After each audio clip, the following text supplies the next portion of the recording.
আল্লাহ আমার রব, এই রবি আমার সব। আল্লাহ আমার রব, এই রবি আমার সব। দমে দমে তনু মনে তারি অনুভব। দমে দমে তনু মনে তারি অনুভব। আল্লাহ আমার রব, এই রবি আমার সব। তোমার দুনিয়াতে আমি যেদিকে তাকাই, অথই নিয়ামাতে ডুবে আছি সবাই। তোমার দুনিয়াতে আমি যেদিকে তাকাই, অথই নিয়ামাতে ডুবে আছি সবাই।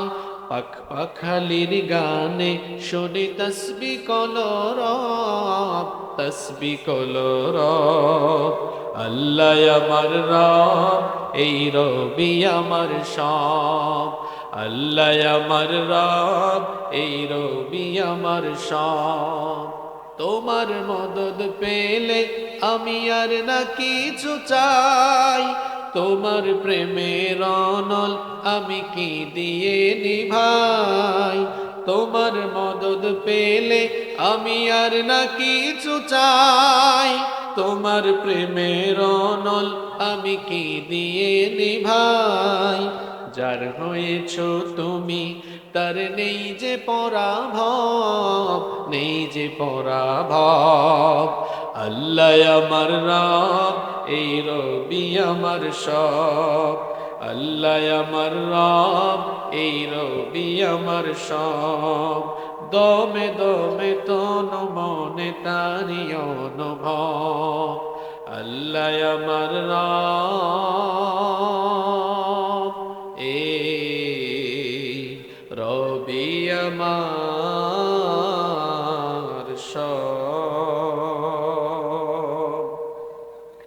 বাংলাদেশের ঐতিহ্যবাহী কুমিল্লা জেলার দাউদকান্দি উপজেলায় অবস্থিত দেনারদিয়া হাজী নূর মোহাম্মদ তালুকদার জামে মসজিদ কমিটির উদ্যোগে আয়োজিত আজকের এই ৪১তম বার্ষিক তাফসিরুল কোরআন মাহফিলের সমাপনী অধিবেশনের মোহতারাম শ্রদ্ধাভাজন সভাপতি, বিশিষ্ট সমাজসেবক, এই এলাকার সর্বজন শ্রদ্ধেয় ব্যক্তিত্ব জনাব আলহাজ মোহাম্মদ ওয়ালিউল্লাহ তালুকদার, হাইয়াহুল্লাহ ওয়া আতালাল্লাহু উমরাহ ওয়া বারাকাল্লাহু ফি হায়াতিহি ওয়া জাআলাহুল্লাহু মিনাল ইবাদিল মুখলিসিন। আমরা সবাই বলি আমিন। এতক্ষণ আমাদের সামনে কোরআন সুন্নাহর আলোকে অত্যন্ত তাৎপর্যবহ আলোচনা রেখেছেন। নামাজের শিক্ষা নিয়ে একটি প্রাণবন্ত চমৎকার আলোচনা আমরা শুনেছি। বাংলাদেশের বরেণ্য আলেমে দ্বীন, বিশিষ্ট শিক্ষাবিদ, বিশিষ্ট ইসলামিক স্কলার, আমাদের শ্রদ্ধাভাজন, আমাদের মাথার তাজ, আমি যাকে অত্যন্ত সম্মান করি, শ্রদ্ধা করি এবং খুবই ভালোবাসি আল্লাহর জন্য। কারণ আমি যত বছর ধরে ওনাকে চিনি, আমি দেখেছি উনি খুব পড়ালেখা করে পয়েন্ট ওয়াইজ খুব গুছিয়ে সুন্দর করে কথা বলেন। এজন্য আমি ওনাকে দিলের ভেতর থেকে, মনের ভেতর থেকে অনেক বেশি রেসপেক্ট করি, সম্মান করি, ভালোবাসি। আমাদের শ্রদ্ধাভাজন হযরত মাওলানা ফখরুদ্দীন আহমেদ হাফিজাহুল্লাহ ওয়া রাআহ ওয়া আতালাল্লাহু উমরাহ ওয়া তাকাব্বালাল্লাহু জুহুদাহু লিখিদমাতিদ দ্বীন ওয়া জাআলাহু দাঈয়ান মাহিরান ওয়া বাহিরান লিখিদমাতিদ দ্বীন। আমরা সবাই বলি আমিন। আজকের মাহফিলে আরো বক্তব্য রেখেছেন বিশিষ্ট আলেমে দ্বীন মাওলানা অধ্যাপক লোকমান হোসেন, বক্তব্য রেখেছেন বিশিষ্ট আলেমে দ্বীন আমার অত্যন্ত প্রিয় মানুষ জনাব হাফেজ মাওলানা নূর হোসেন হাফিজাহুমুল্লাহ ওয়া রাআহুম। আল্লাহ তাআলা ওনাদেরকে হায়াতান তাইয়্যিবা, সিহহাতান কুল্লিয়া দান করেন এবং আমাদের প্রত্যেককে আল্লাহ তাআলা ইলমে আমলের সমৃদ্ধি দান করেন। আমরা বলি আমিন। আজকের মাহফিলের প্রধান অতিথি পীরে কামেল আলহাজ হযরত মাওলানা নেহাল আহমেদ আতিকি হাফিজাহুল্লাহ ওয়া রাআহ। আমরা দোয়া করছি আল্লাহ হুজুরকে নেক হায়াত দান করেন এবং ওনার সকল খিদমাগুলোকে আল্লাহ কবুল করেন, আমরা বলি আমিন। মঞ্চে উপস্থিত আকাশের তারকা সমতুল্য শ্রদ্ধাভাজন ওলামা ইকেরাম, উপস্থিত অত্র এলাকার গণ্যমান্য এবং বিশিষ্ট ব্যক্তিবর্গ, উপস্থিত বিভিন্ন রাজনৈতিক দলের সম্মানিত নেতৃবৃন্দ, সামাজিক নেতৃবৃন্দ, আমার সামনে বসা পিতৃতুল্য সম্মানিত মুরব্বিয়ানে আযম, যুগে যুগে আল্লাহর জমিনে আল্লাহর দ্বীন প্রতিষ্ঠায় যারা অগ্রসেনানীর ভূমিকা পালন করেছেন, আমার কলিজার টুকরা প্রিয় যুবক, তরুণ এবং ছাত্র ভাইয়েরা, পর্দার আড়াল থেকে শ্রবণরতার সম্মানিতা মা এবং বোনেরা, উপস্থিত মিডিয়ার প্রিয় কর্মী এবং সাংবাদিক ভাইয়েরা, প্রিয় দাউদকান্দি তথা আমার প্রিয় সম্মানিত কুমিল্লাবাসী, আপনারা সবাই কেমন আছেন? আলহামদুলিল্লাহ, আল্লাহ আমাকেও ভালো রেখেছেন। আমাদের সবাইকে সুস্থতার সাথে বাঁচিয়ে রেখে আজকের এই সুন্দর বরকতময় নান্দনিক এবং জান্নাতি এই আয়োজনে আমাদেরকে সামিল হওয়ার তৌফিক যিনি দান করেছেন, গলার আওয়াজ বড় করে সবাই বলেন তো তিনি কে? সেই মহান রবের জন্য হৃদয়ের সবটুকু ভালোবাসা, আবেগ, অনুভূতিকে উজাড় করে দিয়ে খুশি মনে প্রাণবন্ত আওয়াজে উচ্চ কণ্ঠে কালিমাতুশ শুকর আদায় করে আমরা সকলেই পড়ছি আলহামদুলিল্লাহ। অসংখ্য অগণিত দুরুদ এবং সালাম পেশ করছি সর্বকালের, সর্বযুগের সর্বশ্রেষ্ঠ মহামানব নবিয়ুনা ওয়া সাইয়্যিদুনা ওয়া কুদওয়াতুনা মুহাম্মাদুর রাসূলুল্লাহ সাল্লাল্লাহু আলাইহি ওয়াসাল্লামের প্রতি, যাকে আল্লাহ তাআলা আমাদের হেদায়াতের জন্য পাঠিয়েছেন। আল্লাহুম্মা সাল্লি আলাইহি, আল্লাহুম্মা বারিক আলাইহি।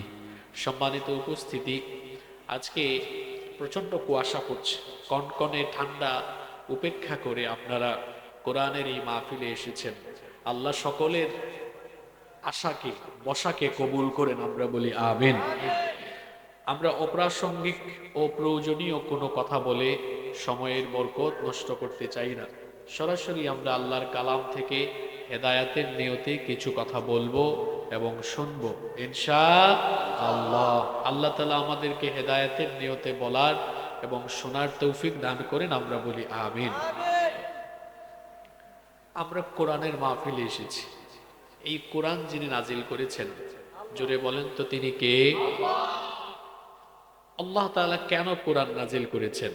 আপনারা এই কোরআন শুধু তেলাওয়াত করবেন, রমজান মাসে তারাউইহের নামাজে খতম দিবেন, দোকানপাট উদ্বোধনের আগে এই কোরআন তেলাওয়াত করবেন, তারপরে মানুষের জন্য কোরআন তেলাওয়াত করে ঝাড়ফুঁক করবেন, তাবিজ লিখবেন, এসব কারণে কি আল্লাহ তাআলা কোরআন নাজিল করেছেন?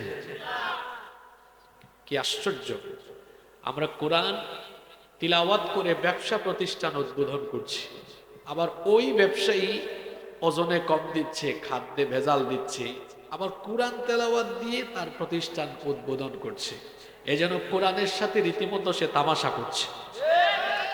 কোরআন তো শুধু তেলাওয়াতের জন্য, খতমের জন্য, ঝাড়ফুঁকের জন্য আসেনি। আবার আরো অবাক করার বিষয় হলো, কোনো মানুষ যখন মারা যায় তার জন্য কোরআনের খতম দেওয়া হয়। এখন এই কোরআন কি মৃতদের জন্য এসেছে না জীবিতদের জন্য?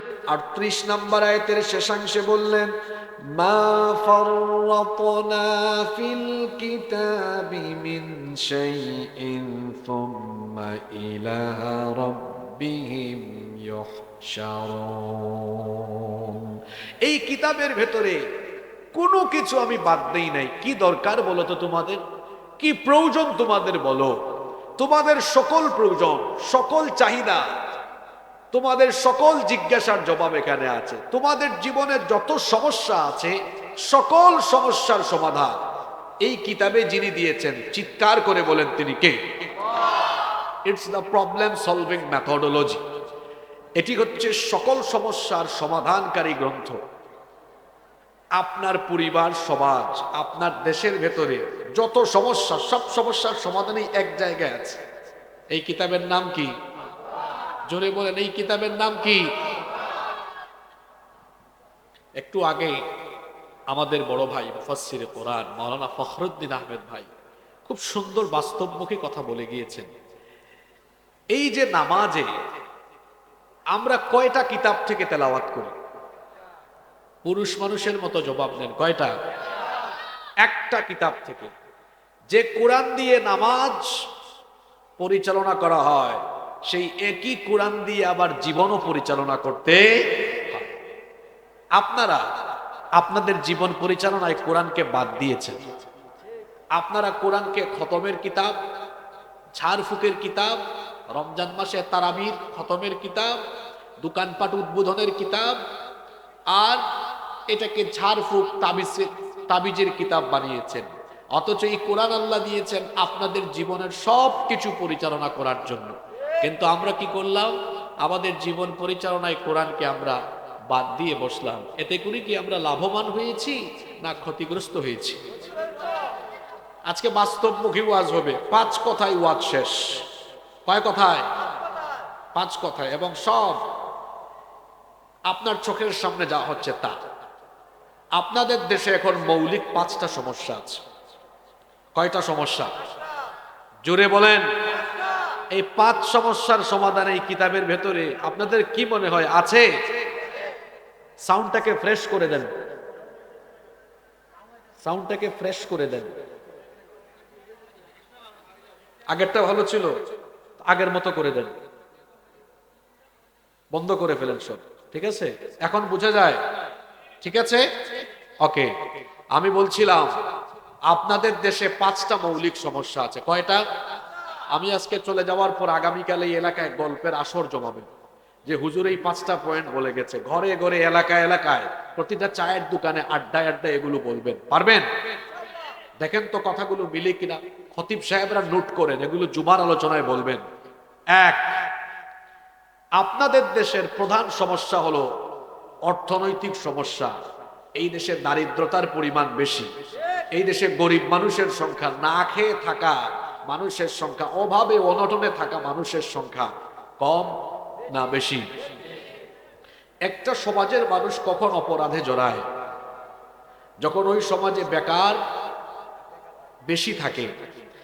আর যখন 18-20 বছর বয়স থেকে 35 বছর বয়স পর্যন্ত এই বয়সের লোকেরা যখন বেকারত্বে থাকে, তখন সেখানে চুরি, ডাকাতি, ছিনতাই, লুটপাট, চাঁদাবাজি, সন্ত্রাসী কর্মকাণ্ড বেশি থাকে।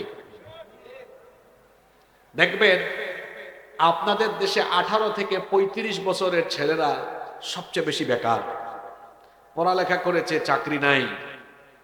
তারপরে অনেকে আবার বিয়ের বয়স হয়ে যাচ্ছে, বিয়ে পর্যন্ত করতে পারতেছে না, বেকার, চাকরি বাকরি কিচ্ছু নাই, ব্যবসা নাই।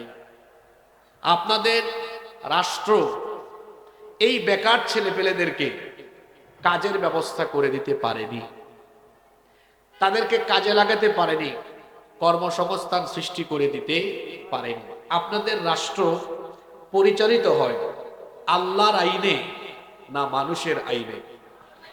না না না, এভাবে বললে তো হবে না। এটা তো একটা ক্লাস, এখানে আপনাদের মনোযোগ থাকতে হবে। আপনাদের রাষ্ট্র চলে আল্লাহর আইনে না মানুষের আইনে?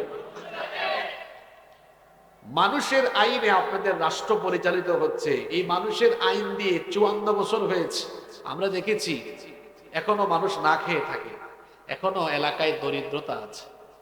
ইসলাম এমন কোন সমাজ চায় না যেখানে একজন না খেয়ে থাকবে আর একজন পেট ভরে খাবে, একজন 3 তলা বাড়িতে থাকবে আর একজন রাস্তায় থাকবে। এইরকম বৈষম্যের সমাজ ইসলাম চায় না।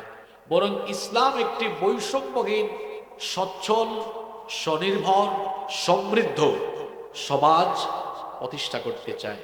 এজন্য আল্লাহ তাআলা কোরআনে কারিমে মানুষের অর্থনৈতিক মুক্তির জন্য এক চমৎকার ফর্মুলা দিয়েছেন। বলতে পারেন হুজুর আজকে আলোচনার প্রথম পয়েন্টে অর্থনীতির কথা ঢুকালেন কেন? আরে ভাই, মানুষের পকেটে, মানুষের পেটে যখন খাবার থাকে না, তার ওয়াজ শুনতেও তখন মজা লাগে না। পেটে ক্ষুধা থাকলে নামাজেও খুশু থাকে না। বুঝতে পেরেছেন? এই জন্য আগে পেটের সমস্যার সমাধান দিতে হয়। মানুষ যখন দারিদ্রতায় ভুগে তখন সে পাপে জড়ায়, অপরাধে জড়ায়। এজন্য আল্লাহর কোরআনে তো চমৎকার, এখানে আলেমরা বসে আছেন, কোরআনের যেখানেই নামাজের কথা, সেখানে কি রোজার কথা না জাকাতের কথা? জোরে বলেন কেন? কারণ আল্লাহ তাআলা একদিকে যেমন বান্দাদেরকে নামাজি বানায় তার আনুগত্যশীল বান্দা বানাতে চান, তেমনি যাকাত সমাজের সর্বস্তরে প্রতিষ্ঠা করার মধ্য দিয়ে আল্লাহ তাআলা তার বান্দাদেরকে সচ্ছল, স্বনির্ভর, সমৃদ্ধ বানাতে চান। সুবহানাল্লাহ কি মানে কি বলবেন নাকি? মানুষের জন্য অর্থনৈতিক দৈন্যদশা না থাকে, এমন যেন না হয় মানুষ না খেয়ে থাকবে, ছেলেপেলেরা বেকার থাকবে, এমনটা যেন না হয়, বরং একটি সচ্ছল, স্বনির্ভর, সমৃদ্ধ জাতি যেন থাকে। এজন্য রব্বুল আলামিন কোরআনে কারিমে বলছেন, যদি মুমিনরা রাষ্ট্র পরিচালনা করে তাহলে তাদের প্রধান প্রধান যে কাজগুলো হবে, রব্বুল আলামিন কোরআনে কারিমের 21 নম্বর সূরা, কোরআনে কারিমের 22 নম্বর সূরা সূরাতুল হাজর 41 নম্বর আয়াতে বললেন, আল্লাযীনা ইম্মাক্কান্নাহুম ফিল আরদি আকামুস সালাতা ওয়া আতাউয যাকাতা ওয়া আমারু বিল মারুফি ওয়া নাহাউ আনিল মুনকার ওয়ালিল্লাহি আকিবাতুল উমুর। আর যদি জনপদ পরিচালনার দায়িত্ব আমি মুমিনদেরকে দেই, তাহলে প্রথমে তারা সালাত কায়েম করবে, এরপরে দ্বিতীয়ত যাকাত আদায় করবে। আমার দিকে তাকান, এইসব ওয়াজ সচরাচর সব জায়গায় শুনবেন না, একটু শুনেন। আপনাদের দেশের শতকরা 98% মুসলমান যাকাত দেয়, এদের যাকাত আদায় হয় না। এরা যাকাতের নামে শাড়ি লুঙ্গি কিনে গরিবদের মধ্যে শাড়ি লুঙ্গি বিতরণ করে গরিবের সাথে তামাশা করে। এরা যাকাতের নামে 200, 400, 500 টাকা গরিবের পকেটে ঢুকায় দিয়া গরিব মানুষের সাথে তামাশা করে। এভাবে যাকাত দিতে কে বলেছে আপনাকে? যাকাতের উদ্দেশ্য হলো আমি যাকে যাকাত দিব ও আর আগামী বছর যাকাত খাইতে পারবে না, অসচ্ছল হয়ে যাবে। ঠিক ঠিক, আপনি ঠিক বললেও ঠিক, না বললেও কোরআনের কথা ঠিক। এই ঠিকঠাক না বললে শুনেন, এখানে আমরা কয়জন? 4, 7, 8, 9, 10 তাকান। এই 10 জনের মধ্যে হাজী সাহেব আরো 4 জন, 5 জনের উপর মনে করেন যাকাত ফরজ, নিসাব পরিমাণ মাল আছে। এই 5 জনের যাকাতের টাকা মনে করেন এখানে আমরা এই টেবিলে জমা করলাম, পরিমাণ হলো 2 লক্ষ টাকা। কত লক্ষ টাকা? প্র্যাকটিক্যালি বুঝেন হিসাব। এই 2 লক্ষ টাকা চাইলে আমরা এখন এই এলাকার 400 জন গরিব মানুষকে ডেকে প্রত্যেকের পকেটে পকেটে 500 500 500 করে ঢুকাই দিতে পারবো। তাহলে 2 লক্ষ টাকা কতজন মানুষকে দিলাম? জুড়ে বলেন। ওই ঠিকটা আসতে কইয়া এগুলো জুড়ে বলিয়ে, যেটা জিজ্ঞেস করবে 2 লক্ষ টাকা কতজনকে দিলাম? হ্যাঁ, কয়শো? এই পোলা পান কি হয়েছে এগুলা বলো। পকেটে তো পয়সা নাই জানি, তোমরা বেকার হয়ে বসে আছো। এই লাভের ফর্মুলা নাও, এগুলো জানো না তোমরা? পকেটে পয়সা ঢুকানোর ফর্মুলা শিখো। যদি এগুলা বুঝো, আগামীকাল থেকে রাস্তায় কোরআনের জন্য তোমরা পাগল হয়ে যাবা। এটা জেন জিকে বলছি। তোমরা এটা বুঝো না তো, তোমরা বুঝো না বলে বেনামাজি, বেদিন, চরিত্রহীন, দুর্নীতিবাজ, লুটপাটকারীদের সামনে পিছনে দৌড়াও। যদি এটা বুঝতা, লাভের হিসাব বুঝতা, তাহলে এদেরকে ফেলে দিয়ে আল্লাহর কোরআনের জন্য তোমরা পাগল হয়ে যাইতা, পাগল হয়ে যাইতা। তোমরা এগুলো বুঝো না, এটা বুঝো। আমি কথাটা আবার রিপিট করছি। আবার এই 10 জনের মধ্যে 5 জনের কাছে নিসাব পরিমাণ মাল আছে। আমাদের হিসাব নিকাশ কইরা দেখলাম 5 জনের টাকা একত্রিত করছি, এখানে টাকা হইছে কত? জোরে। এই 2 লাখ টাকা 400 জন গরিব মানুষ ডেকে এনে 500 500 করে দিলাম, 2 লাখ। এই 400 জন মানুষ কি ধনী হয়ে গেছে নাকি? এক বেলা খাবে, পরের বেলা আবার গরিব থাকবে। 400 জনকে না দিয়ে 4 জনকে দেবে। এই এলাকায় একজন বোন বিধবা হয়েছে, তার পরিবারটা চলে না। আরে বোন, তোমাকে একটা সেলাই মেশিন কিনে দিলাম, পরিবারটা চলার মতো অবস্থা হবে কি হবে না? আরেকটা লোক পরিবার চালাইতে পারে না। আপনাদের এলাকায় কি ভ্যান চলে না অটো রিক্সা চলে? একটা ভ্যানও চলে। একটা ভ্যান কিনে দিলাম, ভাইরে তুমি এই ভ্যান চালাইয়া পরিবারটা চালাও। আরেকজনের কাছে অল্প টাকা আছে, আর 10-15 হাজার টাকা দিলে একটা ছোট দোকান করতে পারবে, দিলাম। আরেকজনকে একটা মুরগির খামার করে দিলাম। কয়জন হইল? 2 লক্ষ টাকা 400 জনকে দিলে গরিব গরিবই থাকে, আর 3-4 জনকে দিলে আগামী বছর জাকাত খাওয়ার তালিকা থেকে বাদ পড়ে। আর জাকাত খাবে? জাকাত এমনি দিতে হয়। আপনারা উল্টা করে যা গরিব মানুষের সাথে তামাশা করেন, এই বেয়াদবি বাংলাদেশে বন্ধ করতে হবে। এবার আসেন লাভের কথা শুনেন। এখানে তো আমরা 5 জনের কথা বলছি, এই ছেলেপেলেরা বাদাম খেতেছে, খাওয়াই দিকে তাকাও। বলছি না আজকে লাভের কথা বলতেছি, পয়সাওয়ালা বানাই দিয়ে যাবে।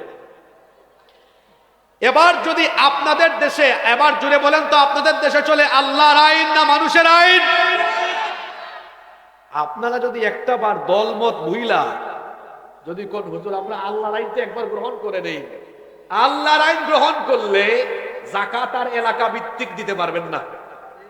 তখন জাকাত আদায়ের এবং বন্টনের দায়িত্ব হয় সরকারের। কার হয়? আপনারা মনে মনে রাখ, হুজুর সরকার নিয়ে নিলে তো আমরা আর মনে কিছু পাবো না। না না না না, এখন ফায়দা বেশি পাবেন। কেমনে বেশি পাবেন? আমার দিকে তাকান। যদি জাকাতের দায়িত্ব সরকারের কাছে, যদি হুকুমত আল্লাহর চলে, তাহলে সরকার জাকাত কালেকশন করবে কিভাবে? আপনার দেশে 90% মানুষ মুসলমান, সকলের সম্পদের হিসাব সরকারের কাছে থাকবে।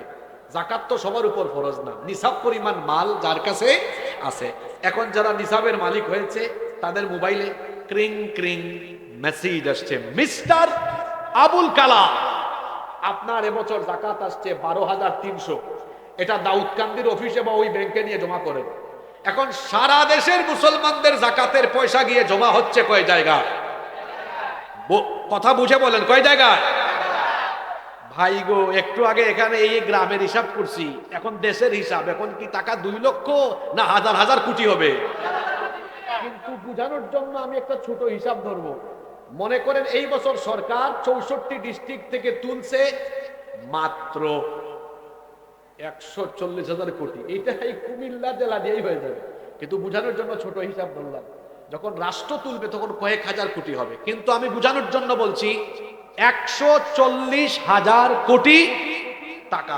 এই যুবক ছেলেরা শোনো, এখন সরকার 64 ডিস্ট্রিক্টে একটা চিরুনি অভিযান দিল। কি অভিযান? সব বেকার ছেলেদের তালিকা করো, কারা কারা বেকার।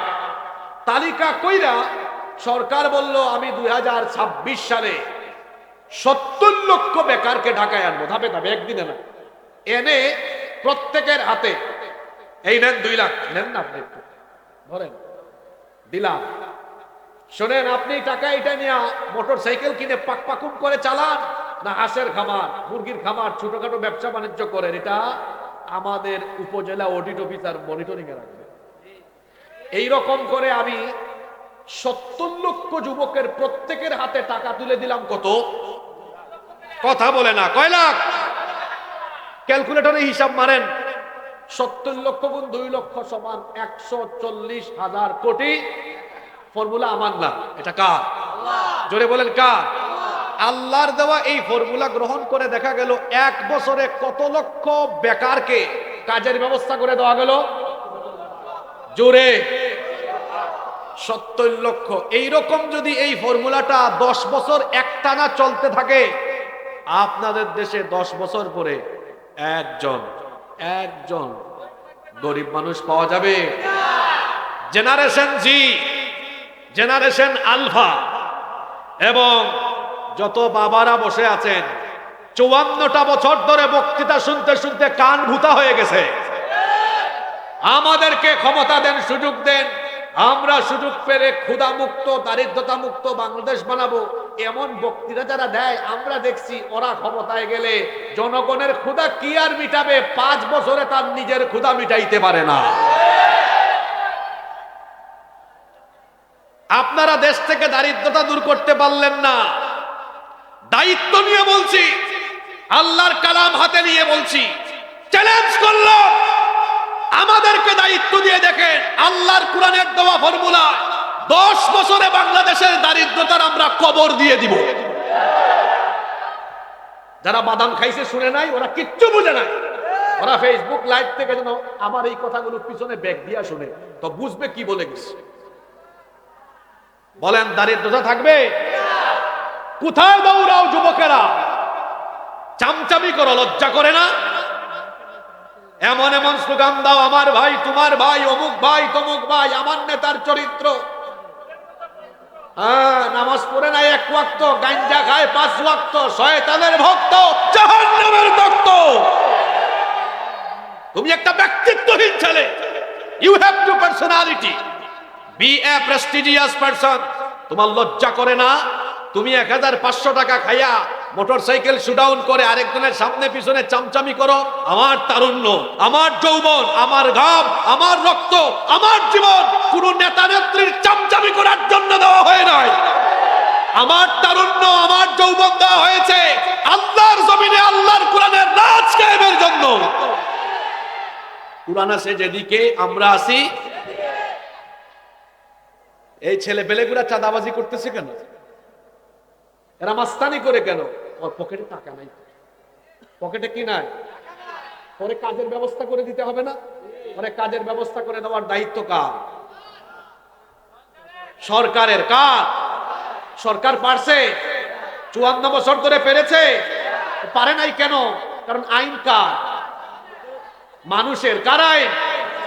যদি বেকারত্ব দূর করতে চান, মানুষের তৈরি করা আইনকে লাথি দিয়ে বঙ্গোপসাগরে ফেলে দিয়ে আল্লাহর কোরআনের আইনকে গ্রহণ করে নিতে হবে।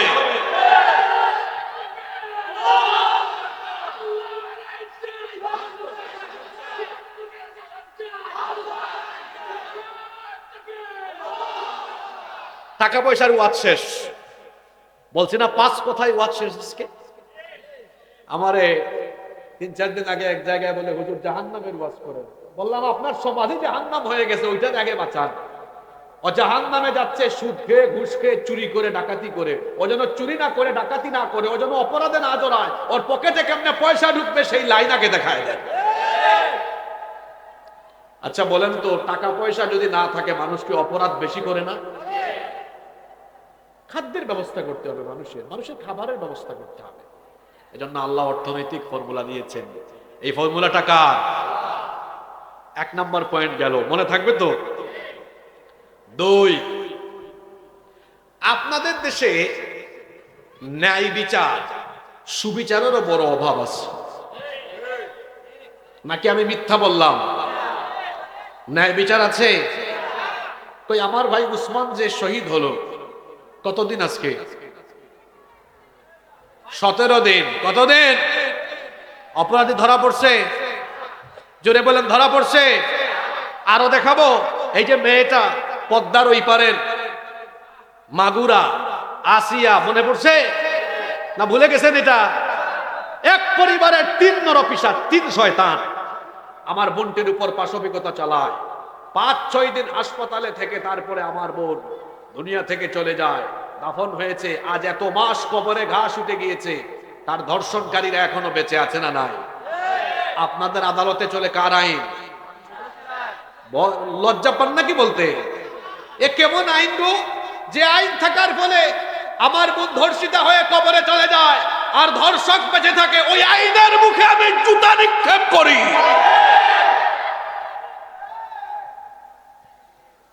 বলেন তো দেখি, সেখানে যদি আল্লাহর কোরআনের আইন থাকতো, আলেমরা বসে আছেন, ধর্ষকের শাস্তি কি?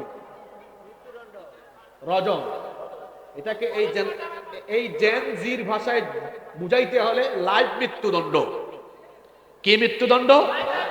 এই দাউদকান্দিতে কোনো লম্পট এরকম পাওয়া গেলে, একদম হাইওয়েতে মানুষের চোখের সামনে যদি একটা রজম কোরআনের আইন দিয়ে একটা ধর্ষণের বিচার করা হয়, সারা দেশে যত লম্পট আছে এক বিচার দেখে তারের মতো সুদা হয়ে যাবে।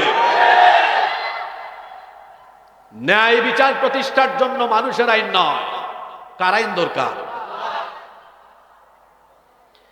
ন্যায় বিচার প্রতিষ্ঠার জন্য আল্লাহর কোরআনের আইন দরকার। আল্লাহর কোরআনের আইন ছাড়া কখনো ন্যায় বিচার প্রতিষ্ঠা হয় না। ন্যায় বিচার প্রতিষ্ঠার জন্য আল্লাহর কোরআনের আইন দরকার। রব্বুল আলামিন বলছেন, ইন্না আনজালনা ইলাইকাল কিতাবা লিতাহকুমা বাইনান নাসি বিমা আরাকাল্লাহ।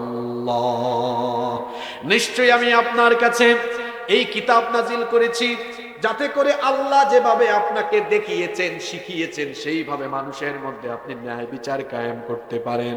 রব্বুল আলামিন কোরআনে কারীমের ৪ নম্বর সূরা সূরাতুন নিসা এর ৫৮ নম্বর আয়াতের মাঝখানে বললেন, ওয়া ইযা হাকামতুম বাইনান নাসি আন তাহকুমু বিল আদল। আর আপনি যখন মানুষের মধ্যে বিচার ফয়সালা করবেন অবশ্যই আপনি ন্যায় বিচার করবেন, কারণ ন্যায় বিচারকদেরকে ভালোবাসেন কে? আস্তে বলবেন না, জোরে বলেন কে? কোরআনে কারীমের ১৬ নম্বর সূরা সূরাতুন নাহলের ৯০ নম্বর আয়াত, এটা খুব পরিচিত আয়াত, আমার সাথে বলেন, ইন্নাল্লাহা ইয়া'মুরু বিল আদলি ওয়াল ইহসান ইলা আখিরিল আয়াত। নিশ্চয়ই আল্লাহ তোমাদেরকে ন্যায় ইনসাফ প্রতিষ্ঠার আদেশ দিচ্ছেন, ন্যায় বিচারের আদেশ আল্লাহ দিচ্ছেন। যারা আল্লাহর দেওয়া আইনের ভিত্তিতে বিচার করে না, এদের পরিচয় আল্লাহ কোরআনে কারীমের ৫ নম্বর সূরা সূরাতুল মাইদা এর ৪৪, ৪৫, ৪৭, ৩ আয়াতে আল্লাহ তাদের পরিচয় ৩ রকম দিয়েছেন। ওয়া মান লাম ইয়াহকুম বিমা আনজালাল্লাহু ফাউলাইকা হুমুল কাফিরুন ফাউলাইকা হুমুয যালিমুন ফাউলাইকা হুমুল ফাসিকুন। যারা আল্লাহর দেওয়া আইনের ভিত্তিতে বিচার করে না, এরা হলো কাফের, এরা হলো জালেম, এরা হলো ফাসিক। পরিচয়টা দিয়েছেন কে?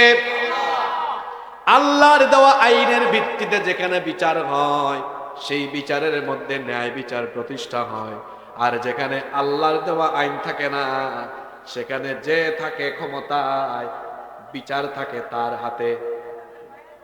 রাগ করেন না, যে যে দল করেন করেন, এদেরকে এই মাইকের সামনে ধরে নিয়ে আসেন, আমি ওয়াজ করাবো, ধরে নিয়ে আসেন।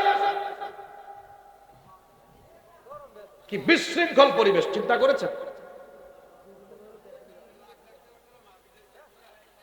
একটা মাহফিল, ঠিকই তো বলছে, একটা মাহফিল আয়োজন করে দেখেন না কত লাখ টাকা আর কত মন ঘাম খরচ হয়, ঠিক না বেঠিক?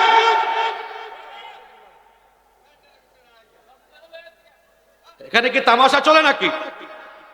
যারা সিন্নে খাইতে আসছে বাইর হন। হাজী সাহেব দেখে আসছি খুব ভালো আয়োজন করেছেন, ২০-৩০ মিনিট পরে আইসো সিন্নি খাবা।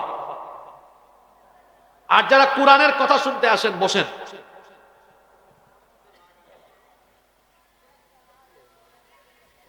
খেয়াল করে শোনেন,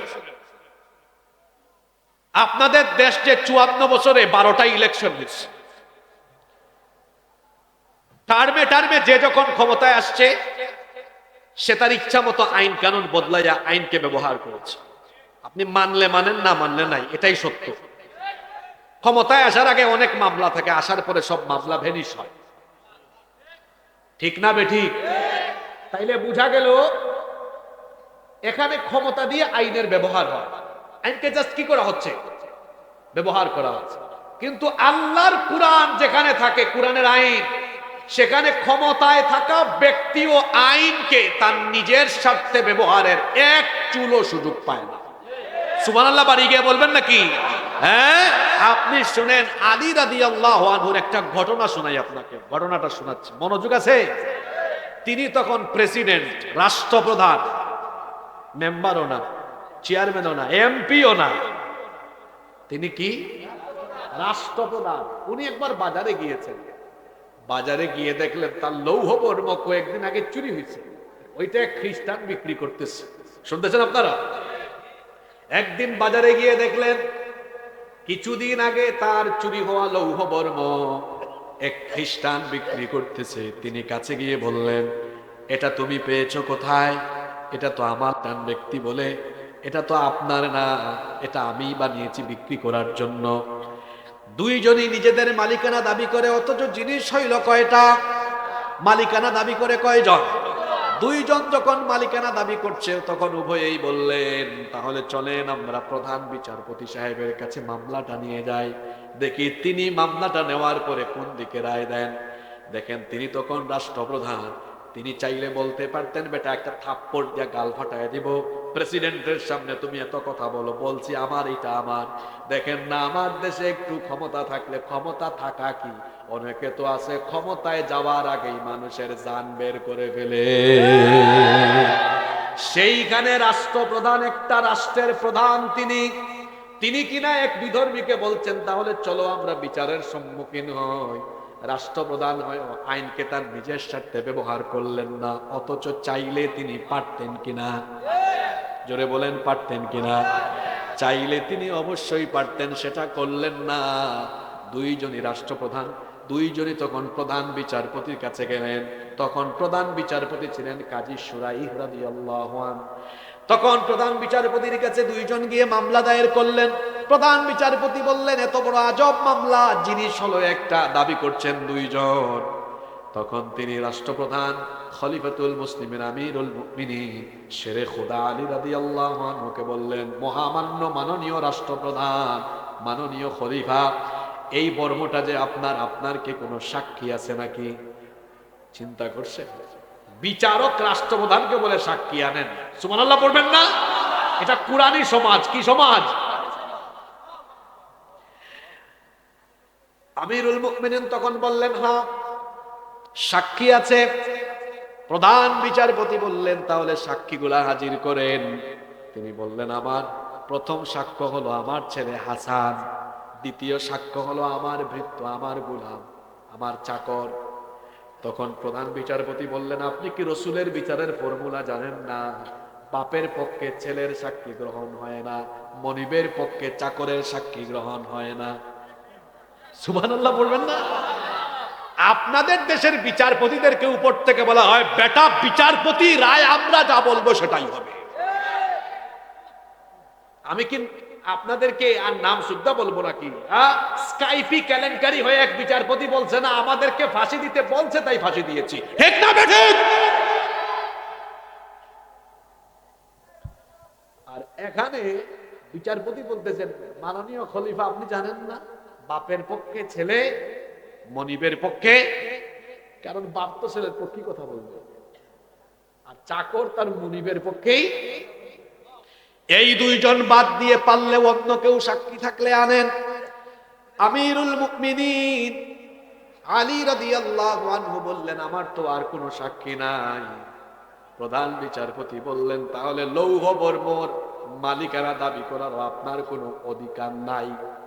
তিনি বললেন, বিচারের রায় দিয়ে দিলাম, লৌহ বর্মের মালিক হলো এই খ্রিস্টান লোকটা। ইসলামের এই সুন্দর ন্যায় বিচার দেখে চিৎকার করে বলল, মাননীয় প্রধান বিচারপতি, আপনাদের ইসলামের কোরআনের এত সুন্দর বিচারিক ফর্মুলা দেখে আমি অবাক। আমি ভাবছিলাম আমি একজন খ্রিস্টান মানুষ, আর মামলায় আছেন আমার সাথে রাষ্ট্রপ্রধান, ভাবছিলাম আপনি হয়তো রাষ্ট্রপ্রধানের পক্ষেই রায় দিবেন, কি এর সাক্ষী আর কি এর বিচার, একটা বিচার করে রায় আপনি ওই দিকে দিবেন। কিন্তু এত সুন্দর বিচার করলেন, ওনার সাক্ষীর অভাবে উনার জিনিসটাই রায় দিয়ে আমারে দিয়ে দিলেন। আসলে আমি মিথ্যা বলেছি, লৌহ বর্মটা উনার বর্ম উনারে ফিরায় দেয়, আর আমারে দয়া করে এখানে কালিমা পড়ে মুসলমান বানায়া দেয়। এটা কুরআনী আইন না মানুষের আইন? জোরে বলেন, কি আইন? আরেকটা ঘটনা মনে পড়ছে, বলবো। আল্লাহর নবীর আদালতে মামলা আসলো। মাখজুমিয়া গোত্রের কুরাইশি একজন মহিলা চুরির অপরাধে ধরা পড়েছেন। এখন এইটা তো আপনারাও জানেন, এই ওয়াজ আপনাদের জানা আছে, চুরির অপরাধ প্রমাণিত হলে চোরের কি কেটে দিতে হয়। সাহাবায়ে কেরাম একসাথে হয়ে কথা বলতেছেন, হায় হায় হায়, এত সম্ভ্রান্ত বংশের নারী, আল্লাহর নবী যদি ওই সম্ভ্রান্ত বংশের নারীর ব্যাপারে হাত কাটার রায় দেন, তাহলে ওই বংশের কোনো মান ইজ্জত থাকবে না। সাহাবীরা বলছেন, আমাদের পক্ষ থেকে কেউ নবীজির কাছে গিয়ে একটু সুপারিশ করুক, যাতে আল্লাহর নবী এই নারীর রায় দেওয়ার সময় রায়টা একটু কমায়া দেন, হালকা করে দেন। কে যাবেন কারো সাহস হয় না। সাহাবীরা উসামা ইবনু যায়েদ রাদিয়াল্লাহু আনহুকে পাঠালেন। উসামা ইবনু যায়েদ রাদিয়াল্লাহু আনহু গিয়ে নবীজিকে বললেন, ইয়া রাসূলুল্লাহ, আমরা বলি সাল্লাল্লাহু আলাইহি ওয়াসাল্লাম, যে মহিলা বিচারের কাঠগড়ায়, এই মহিলা হলো একটা নামি দামি বংশের, সম্ভ্রান্ত বংশের মহিলা। মহিলা চুরির অপরাধে ধরা পড়েছে, যদি রায়টা দেন একটু কমায়া দিয়েন, বংশের যেন মান ইজ্জত থাকে। আল্লাহর নবী তখন সব সাহাবীদেরকে ডেকে বললেন, ও সাহাবীরা, এত বড় দুঃসাহস কি করে তোমরা দেখালে? আল্লাহর দেওয়া কোরআনের আইন বিধানের বিরুদ্ধে দাঁড়াবার এত বড় সাহস কেমনে হলো? ওই সম্ভ্রান্ত বংশের বংশমর্যাদার দিক বিবেচনা করে রায় দিতে আমাকে চাপ প্রয়োগ করছো? সাহাবীরা শোনো, আদালতের কাঠগড়ায় যদি আজ ওই সম্ভ্রান্ত বংশের নারী না হয়ে আমার নিজের মেয়ে ফাতিমাও হতো, তাহলে আমার নিজের মেয়ে বলে দয়া দেখাতাম না, হাত কাটার রায় দিয়ে জল্লাদকেও দায়িত্ব দিতাম না। কারণ জল্লাদের হাত কাটতে পারে, রাষ্ট্রপ্রধানের মেয়েকে হাত কাটবে, এজন্য দায়িত্বে গাফলতি করতে পারে, যার দরুন এই মহিলার জায়গায় আমার মেয়ে যদি থাকতো, হাত কাটার রায় দিয়ে আমি বাপ হয়ে নিজেই আমার মেয়ের হাতটাকে কেটে ফেলে দিতাম।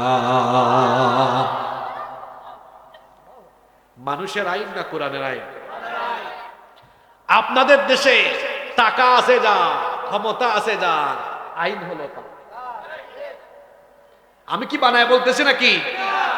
একটু আগে না বললাম 12টা ইলেকশন হয়েছে, সামনে এটা 13 নম্বর ইলেকশন। আপনারা আমার কথাটা মিলাই দেখেন, ইলেকশন করে যে ক্ষমতায় আসে সব মামলা শেষ হয়ে যায়, যারা বিরোধী থাকে এদের উপর মামলা, হেরা ক্ষমতা আসে এদের মামলা শেষ, ওদের উপর মামলা। এইভাবেই তো খেলা চলছে, ঠিক না ঠিক? কোরআনের আইন থাকলে পরে বিচার, এখানে কেউ হস্তক্ষেপ করতে পারে না, বিচার তার বিচারের গতিতে চলে। কারণ এখানে তো কেউ উপর থেকে চাপ প্রয়োগ করতে পারে না, কারণ ফৌজদারি দেওয়ানি প্রত্যেকটা দণ্ডবিধি, প্রত্যেকটা অপরাধের কোন রায় হবে কোরআনে বলে দিয়েছেন কে? এবার আপনারা আমাকে বলেন দেখি, আপনাদের দেশে ন্যায় বিচার প্রতিষ্ঠার জন্য মানুষের আইন আপনাদের জন্য ভালো হবে না আল্লাহর আইন? কয়টা পয়েন্ট বলে ফেলছি, কয়টা সমস্যা? যে দুইটা বলছি আছে তো। এক, বলেন, অর্থনৈতিক সমস্যা, দারিদ্রতা, বেকারত্বের সমস্যা। 2, ন্যায় বিচারের অভাব। 3 নাম্বার, সমতার অভাব এই দেশে। কিসের অভাব? আপনাদের দেশে আমরা একটা স্লোগান শুনি, আইন সবার জন্য সমান। এই কথাটা কি আসলে ঠিক? আইন সবার জন্য সমান কথাটা কি আসলে ঠিক? বলি তাইলে দাউদকান্দি উপজেলা অফিসে যাইয়ে দেখতে, কিছু লোক দেখবেন 1 ঘন্টা দাঁড়ায় থাকে, কাজ হয় না। কিছু লোক 2 মিনিটেই কাম শেষ। পাসপোর্ট অফিসে যাবেন, পাসপোর্ট অফিসে কিছু কিছু মানুষ 3-4 দিন ধরে হাঁটতে হাঁটতে জুতার তলা ক্ষয় হয়। কিছু লোক মামু খালু দিয়া কিংবা উপরের কাউরে ফোন দেওয়া 2 মিনিটে কাম শেষ হয়। আপনাদের এনআইডি কার্ড আছে না? নামে বা বাপ মায়ের নামে ভুল হইলে কিয়ামত। ইউনিয়ন অফিসে যাইতে যাইতে আর নির্বাচন অফিসে যাইতে যাইতে আরে বাপ রে বাপ, কতদিন দে নেওয়ায়। আমি কি মিথ্যা বলছি? এরকম ভুক্তভোগী কেউ থাকলে হাত তুলেন। আপনারা হাত তুলে না তুলে নাই, আপনারা তো অনেকে ভয় পান, আমরা ভয় পাই না। আমি হাত তুললাম, আমার সমস্যা হয়েছে। একবার আমার নিজের পাসপোর্টের সমস্যা হয়েছে, আমি ঠিক করাইতে দিয়েছি। আমারে কয় টেবিলের নিচে দিয়া কিছু দেন। আমি বললাম দিব না, নিতেও দিব না। যাই হোক, অনেক তর্কাতর্কি করার পরে আমারে পাসপোর্টটা দিছে, বহুদিন ঘুরাই দিছে।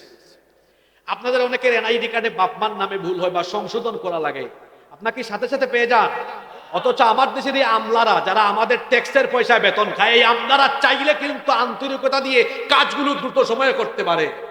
এই আমলারা দেখা যায় কেউ গেলে sir sir sir sir sir sir sir বলে 1 ঘন্টায় হয়, আর কেউ গিয়ে তারে বাপ ডাকলেও কাজ হয় না, ঠিক না ঠিক? কারো এনআইডি কার্ড বন্ধের দিনে হয়ে যাবে, কারো এনআইডি কার্ড 1 বছরেও ঠিক হয় না। আপনাদের দেশের আইন কি আসলেই সবার জন্য সমান? আমার কথা কষ্ট পাইছেন নাকি? আমাকে তো সত্য কথা বলতে হবে।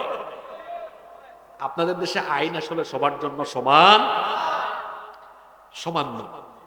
যার টাকা আছে দাপট আছে, ক্ষমতা আছে, আইনকে সে তার পিছনে ঘুরাইতে পারে। দেখছেন? আমি একটু চুপ থাকলাম, আপনাদের ওয়াজ শুনলাম কিছু। তার মানে কথা যেগুলা বলতেছি এগুলা মিথ্যা না, ঠিক আছে কথা? তাহলে আইন সবার জন্য সমান, এই কথাটা এই দেশে সত্য না মিথ্যা? আপনারাই ফতোয়া দিচ্ছেন, সত্য না মিথ্যা? যদি আপনাদের দেশে মানুষের আইনকে লাথি দিয়া ফালাইয়া কোরআনের আইন দিতে পারে, ওই বেটা প্রেসিডেন্ট হোক আর একজন সাধারণ নাগরিক, আইন সবার জন্য। ঘটনা আরেকটা মনে পড়ছে, কয়ালাইতাম, কুমিল্লার ভাষা কিছু পারি তো আমি, কয়ালাইতাম। অমর ফারুক নামটা কি কাফিররা শুনলেই সুবহানাল্লাহ কইতে ইচ্ছে করে না? কি অমর, আল্লাহু আকবার! মদিনার মহিলারা বাচ্চারা না ঘুমাইলে বলতেন, এই অমর আসতেছে।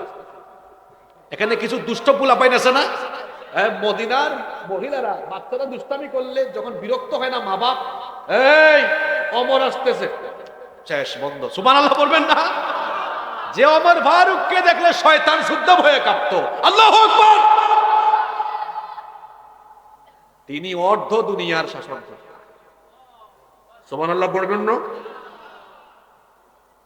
একবার ইয়ামেন থেকে, কোন দেশ থেকে, কিছু গনিমত আসছে। গনিমত, গনিমত মানে হলো যুদ্ধলব্ধ সম্পদ। কিছু কাপড় পাওয়া গেছে। তিনি কি করলেন, সবাইকে এক টুকরা এক টুকরা এক টুকরা এক টুকরা করে দিয়েছেন। উনিও এক টুকরা পেয়েছে। উনিও সমান হয়েছে কিনা? আপনার দেশে রিলিফ আসলে কি আর জন্য, আর বললাম না, আপনারাই সব জানেন। আমরা খাটের তলায় জুতা রাখি, আর শেষরা চোরের চোরেরা এরা খাটের তলায় তেল লুকায় রাখে। ইয়ামেন থেকে কাপড় এসেছে। শুনেন শুনেন বাবারা, আমার ভাইয়েরা, যুবক ভাইয়েরা, শুনেন ভাইরা কথাগুলো। ইয়ামেন থেকে কাপড় আসছে, সবাই এক টুকরা এক টুকরা দিচ্ছেন। উনিও পাইছেন কত? কিন্তু সমস্যা হইল ওমর ফারুক রাদিয়াল্লাহু আনহু দেখতে একটু লম্বা লম্বা আর চোর। এই এক টুকরা দিয়ে উনার কাপড় বানানো যাচ্ছে না। উনার ছেলে আব্দুল্লাহ দেখতেছেন, আব্বা তো কাপড় বানাইতে পারতেছে না। বলেন, আব্বা আমার কাপড়টাও আপনি নেন। তাহলে কয় টুকরা হইল? দুই টুকরা জোড়া দিয়া বানাইছেন উনার একটা কাপড়। জুমার দিনে খুতবা দিতে দাঁড়িয়েছেন, এক সাধারণ জনগণ উঠে বলে, শোনেন মাননীয় আমির, আপনার মুখ থেকে জুমার বক্তৃতা আজকে শুনবো না ততক্ষণ দুই টুকরা কাপড় কোথার থেকে পাইছেন এটার জবাব দিবেন না যতক্ষণ। সুবহানাল্লাহ পড়তে ইচ্ছা করে না? তিনি কি ধমকাইছেন নাকি? তিনি তখন বললেন, অবশ্যই তোমার প্রশ্নের উত্তর পাবে। এই প্রশ্নের উত্তর দিবে আমার ছেলে আব্দুল্লাহ। তিনি দাঁড়ায় বললেন, আমার আব্বা তো লম্বা মানুষ, চৌড়া মানুষ, এক টুকরা কাপড় দেওয়া হয় না, এই জন্য আমারটাও আমার আব্বাকে দিচ্ছি। এই ঘটনাটা শোনাইলাম কেন? সবাইকে দিচ্ছেন এক টুকরা, খলিফা হইছেন এক টুকরা। আপনার দেশে আপনি দেখেন তো, কোন একটা জায়গায় কি সমতা আছে? জোরে বলেন, আছে? আমি কিছুদিন আগে মালয়েশিয়াতে গেলাম, তিনজন মন্ত্রী জুমার নামাজে ঢুকলেন পুত্রাজায়া মসজিদ। ডাক্তার জাকির নায়েকও ঢুকলেন মসজিদ। ডাক্তার জাকির নায়েক তো মালয়েশিয়াতে থাকেন, আপনারা জানেন। পুত্রাজায়া মসজিদের আশপাশেই তার বাসা। আসলেন তিনজন মন্ত্রী, আমি ঢুকার পরে ঢুকলেন। পুলিশ প্রটোকল আমাদের দেশে যেরকম একজন আছে, সামসা আছে 20 জন, কিচ্ছু নাই। এসে যার যার একা একা ঢুকে বসে গেছে। আমার পাশে থাকা সফর সাথীরা বললেন, হুজুর এই যে আসছে তিনজন আপনার পাশেই বসা, চিনেন? না, 3 জন কিন্তু ক্যাবিনেট মেম্বার। তাই বললাম, ফোর্স কই, সিকিউরিটি কই? এদেশে ছবি তুলে না কেন মানুষ? এই দেশে জনগণ আমাদের দেশের মতো আবাল না, যেখানে ছবি তুলবে, ফোর্স নিয়ে ঢুকবে। দেখবেন এরা নামাজ শেষে আবার একা একা গাড়ি নিয়ে চলেও গেছে। এখানে এমন না যে নেতা আসছে গাড়ি টাড়ি সব বন্ধ করে দাও, এমন না যে তার জন্য আলাদা ব্যবস্থা, এখানে আইন আসলে সবার জন্য। আপনাদের দেশে আইন সবার জন্য সমান, এটা একটা ভুয়া কথা, ফালতু কথা, এটা ফালতু কথা। যতদিন পর্যন্ত আপনারা কোরআনের আইন গ্রহণ না করবেন, আপনারা সমতা নিশ্চিত করতে পারবেন। ইসলামে যে সমতা আছে আপনাদেরকে দেখেন, এই যে মসজিদটা আপনাদের পাশে আছে, এই মসজিদে যদি এমপি সাহেব নামাজে দাঁড়ায় আর পাশে যদি একজন রিক্সাওয়ালা গিয়ে যায়, এমপি সাহেব যদি বলে, এই বেটা তুই রিক্সাওয়ালা, তুই আমার পাশে দাঁড়াই চটকান না, পিছনে যা, যদি বলে রিক্সাওয়ালা বলেই ফেলবে, মিয়া তোমার এই দাপট গিয়ে পার্লামেন্টে দেখাও, এটা আল্লাহর ঘর, এখানে তুমি এমপি আর আমি রিক্সাওয়ালা, তুমিও আল্লাহর গোলাম আমিও আল্লাহর গোলাম, এখানে সবাই সমান সমান। ইসলাম কি শিক্ষা দেয় দেখেছেন? সমতা। হয়তো ফখরুদ্দিন ভাই আলোচনা এগুলো বলেছেন সমতার কথা, যে নামাজ আমাদেরকে সমতাও শেখায়, সাম্য শেখায়। শুনে রাখুন দাউদ কান্দির মুসলমানেরা, যদি আপনারা সবার জন্য সমান আইন চান, লাত্তি দিয়ে মানুষের তৈরি করে আইনকে ডাস্টবিনে ছুড়ে মারে, আল্লাহর কোরআনের আইনকে গ্রহণ করে নেন, নইলে ওই জায়গায় পড়ে থাকবেন। এজন্য আমি বলি, যে জাতি যেমন, যে দেশের জনগণ যেমন, এরা নেতা পায় তেমন। আমার দেশের জনগণ যেমন নেতা পাইছে, এরা সচেতন না তো। 3 পয়েন্ট বললাম, কষ্ট হচ্ছে নাকি? 6-7 মিনিট থাকা যাবে তো? 4, আমাদের দেশে আরেকটা সমস্যা আছে, সেটা হচ্ছে মানুষের অধিকার এখানে নাই। মানুষের অধিকার এখানে নাই। অধিকার হরণের প্রবণতা আমরা দেখি। আল্লাহর কোরআনের বিধান যেখানে আছে, সকল মানুষের অধিকার সেখানে প্রতিষ্ঠিত হয়, সবাই তার অধিকার পায়। নারী তার অধিকার পায়, তরুণ যুবক তার অধিকার পায়, শ্রমিক তার অধিকার পায়, সকল মানুষ তার অধিকার পায়, এমনকি বিধর্মীয় মুসলিম ব্যক্তিরাও তার অধিকার পায়। সুবহানাল্লাহ। এই যে আমার দেশে 90% মুসলমান আর 10% অমুসলিম, যদি আমার দেশে কোরআনী আইন চালু হয়, 10% অমুসলিমরা কি দুঃখের সাগরে ভেসে যাবে নাকি? না না, মায়ের কোলে শিশু যেমন নিরাপদ, ঠিক তেমনি ইসলামী হুকুমতের ভেতরে থাকা মুসলমানদের কাছে অমুসলিমরাও তেমন নিরাপদ। কারণ কোরআন আমাদেরকে জঙ্গিবাদের শিক্ষা দেয় না, কোরআন আমাদেরকে সন্ত্রাসের শিক্ষা দেয় না, কোরআন আমাদেরকে বিধর্মীদের প্রতি নিপীড়নের দীক্ষা দেয় না, বরং আল্লাহ তাআলা তার কোরআনে বলেছেন, লা ইয়ানহাকুমুল্লাহু আনিল্লাযীনা লাম ইউকাতিলুকুম ফিদ-দীনি ওয়া লাম ইউখরিজুকুম মিন দিয়ারিকুম আন তাবাররুহুম ওয়া তুকসিতু ইলাইহিম ইন্নাল্লাহা ইউহিব্বুল মুকসিতিন। আল্লাহ তাআলা বলছেন, দিনের ব্যাপারে যারা তোমাদের বিরুদ্ধে যুদ্ধে জড়ায়নি এবং তোমাদেরকে বাড়িঘর থেকে বিতাড়িত করেনি, সেই সকল মুসলিমদেরকে তোমরা নিপীড়ন করো না, তাদের অধিকার হরণ করো না। অন্য আয়াতে আল্লাহ বলেছেন, এমনকি বিধর্মীদের উপাস্যদেরকে পর্যন্ত গালি দিও না, কারণ তুমি যদি তাদের দেবতাকে গালি দাও, তারাও তোমার আল্লাহকে গালি দিয়ে ফেলবে। আল্লাহর নবী যখন কোথাও কোনো বাহিনী পাঠাতেন, তখন আল্লাহর নবী তাদেরকে বলে দিতেন, খবরদার কোন নারীদেরকে, শিশুদেরকে হামলা করবে না, বয়স্কদেরকে হামলা করবে না, বিধর্মীদের কোনো উপাসনালয়ে হামলা চালাবে না, এমনকি তাদের ধর্মীয় পণ্ডিতদেরকেও কোনো হামলা করবে না। এত সুন্দর শান্তি শৃঙ্খলা এবং এত সুন্দর শিক্ষা দীক্ষা যেই কিতাবের ভেতরে আছে, অমুসলিমদের অধিকার সংরক্ষণের যে চমৎকার দীক্ষা এই দিনের ভেতরে আছে, সেই দিন ইসলাম যদি এই দেশে কায়েম হয়ে যায়, তাহলে অমুসলিম যারা আছে তারা কি দুঃখে থাকবে না সুখে থাকবে?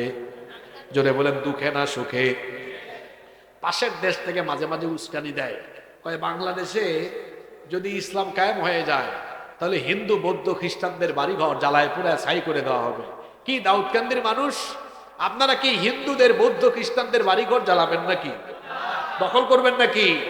এই শিক্ষা কি আল্লাহ আমাদেরকে দিয়েছেন? ওরা যে এই কথা বলে, আমরা বলবো তোমরা আয়নায় নিজেদের চেহারা খানা দয়া করে দেখো, কারণ তোমরা এত খারাপের খারাপ। তোমরা 1947 সালে দেশ ভাগ হওয়ার পরে, ভারত পাকিস্তান হওয়ার পরে, ভারত 47 থেকে 2025 পর্যন্ত 75 আর 2 77 বছর ধরে তোমরা হিন্দুরাই বেশিরভাগ সময় দেশ চালাচ্ছ। এই 77 বছরে তোমাদের রেকর্ড বড় খারাপ। তোমরা কাশ্মীরে আমাদের ভাই বোনদেরকে বারবার মেরেছ, তোমরা তাবরিজকে পিটিয়ে হত্যা করেছো, তোমরা মুস্কান নামক আমাদের এক বোনকে লাঞ্ছিতা করেছো। শুনতেছেন আপনারা? তোমরা এত খারাপের খারাপ, তোমরা আমাদের এত বছরের ঐতিহ্য বাবরি মসজিদটা দখল করে রাম মন্দির বানায় আমাদের কলিজায় তো আগুন ধরায় দিয়েছো। অথচ এই ভারতে আমি অনেকবার গেছি, লাস্ট 2020 থেকে যাই না, এয়ারপোর্টে আটকাই দিছিল, বহু কিছু করছে, হ্যারেস করেছে অনেক। আমি মোটামুটি 7-8টা স্টেট ঘুরেছি ছাত্র জীবন থেকে। ভারতের সুন্দর সুন্দর যত স্থাপনা, কুতুব মিনার, শীষ মিনার, তাজমহল, আগ্রার তাজমহল, লাল কেল্লা, সব তো আমার মুসলমানদের বানানো। ভারতকে 800 বছর শাসন করেছে মুসলমানরা। কত বছর? এই 800 বছর মুসলমানরা শাসন করছে। কোনদিন কি কোনো মুসলমান একটা হিন্দুর মন্দির দখল করছে? কোন বাড়িঘর দখল করছে? কত বছর? 800 বছর। আর তারা 77 বছর ধরে ইন্ডিয়া শাসন করে। রেকর্ড ভালো না খারাপ? এরা আমাদেরকে সবক দেয় সম্প্রীতির ব্যাককলের দল। কসাই মুদিকে বলবো আয়নায় তোর নিজের চেহারা দেখ। তাকে বলা হয় গুজরাটের কুখ্যাত কসাই। আমার দেশের অমুসলিম ভাই বোনদেরকে আমরা বলছি গুজরাটের কসাই, আরএসএস এর গুন্ডা। কসাই মুদি আর তার চেলাপেলাদের কথায় আপনারা প্রতারিত হবেন না। এই দেশে আপনাদের নিরাপত্তার জন্য মুসলমানরা সব ব্যবস্থা করবে। প্রয়োজনে আপনাদের উপাসনালয়, বাড়িঘর, জায়গা জমি সব মুসলমানরা পাহারা দিবে। তাহলে বলেন তো, যেখানে কোরআনের আইন থাকবে অমুসলিমরা সেখানে দুঃখে থাকবে না সুখে থাকবে? 5 কথায় আছে, শেষ ভালো যা সব ভালো। কোরআনের আইন যদি আপনারা গ্রহণ করেন, আপনারা এত বেনিফিটেড হবেন। কোরআনের আইন হলো অপরিবর্তনীয়, মানুষের আইন হলো পরিবর্তনীয়। আপনাদের দেশে ফেব্রুয়ারি মাসের 12 তারিখে একটা ইলেকশন হবে, এটা 13 নম্বর ইলেকশন। আর আপনাদের দেশে 12টা ইলেকশনে 12 বার ক্ষমতায় লোকজন আইসা এরা 17 বার সংবিধান সংশোধন করছে।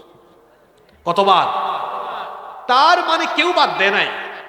যেহেতু 12-র সাথে 12 হয় নাই, 17 আরো 5 বার বেশি, তার মানে কেউ একবারের বেশি বেশিও করছে। আচ্ছা বলেন তো, কেউ যখন আইন সংশোধন করে সে আগে জনগণের কথা ভাববে না নিজের কথা ভাববে? হ্যাঁ, বুদ্ধিমান আছেন আপনারা। আগে কার কথা ভাববে? আগে দেখবে আমার চারপাশ ঠিক থাকে কিনা, ক্ষমতার চেয়ার পাকাপুক্ত আছে কিনা, এরপরে মানুষের কথা চিন্তা করবে। ঠিক না বে ঠিক? আমার দিকে তাকান। ওই চাচাকে বললাম, বাবা আপনি এলাকাটা চালান। উনি এলাকা চালানোর জন্য কিছু আইন কানুন বানাইছেন, যে এই এলাকা এটা করলে এই শাস্তি, এই করলে ওই শাস্তি। উনি 5-7 বছর পরে উনাকে দায়িত্ব দিচ্ছেন। উনি দায়িত্ব পাওয়ার পরে কিছু আইন আবার বাতিল করলেন, কিছু আইন জোড়া দিলেন। তারপর উনি আরো কিছু জোড়া তাড়ি দিলেন। আমি পাওয়ার পরে আমি দেখলাম আমার ডান বামের সব যে পরিমাণ সুদ ডাকায়, এদেরকে সাপোর্ট দিতে হইলে ব্যাপক সংশোধন করা দরকার। আমি করলাম। তারপরে হাদি সাহেবকে দিলাম। হাদি সাহেব ভালো মানুষ, উনি আবার আমার সব চুরি ডাকাতির আইনগুলা বাদ দিয়ে নতুন আইন করলেন। তারপরে উনাকে দিলাম, উনি আর সুযোগ পাইলেন, আইন সংশোধন করলেন। 1 2 3 4 5 3 4 5 6 জন লোক কয়বার আইন পরিবর্তন করলো? উনার কাছে যান, বাবা আপনি এলাকাটা চালান, কিন্তু একটা আইন আপনি বানাইতে পারবেন না, এই কোরআন দিয়া চালান। 5-6 বছর পরে বা 10 বছর পরে উনার বয়স হয়েছে বা রিটায়ার্ডে গেছেন উনি, আপনি ওইটা, হুজুর আপনি ওইটা, আমি ওইটা, হাজি সাহেব আপনি ওইটা, উনি ওইটা। লোক পরিবর্তন হইল, চেয়ার পরিবর্তন হইল কয়বার? কথা বলেন না কেন? আইন পরিবর্তন হয়েছে কয়বার? কয়বার? কোরআন নাজিল হয়েছে 1500 বছর আগে। বান নিচে কয়টা নুক্তা পড়ে গেছে নাকি ওইটা? তার উপরে কয়টা? সার উপরে কয়টা? কোনটা কম বেশ হইছে? কিয়ামত পর্যন্ত হবে। আর কেমনে বুঝাইলে আপনারা বুঝবেন? এই দেশে যতদিন পর্যন্ত আপনারা আইন বানানোর, সংশোধন, পরিবর্তনের দায়িত্ব মানুষের হাতে দিবে, সে তার নিজের ইচ্ছা মতো আইন বানাবে, তারপরে যে ক্ষমতায়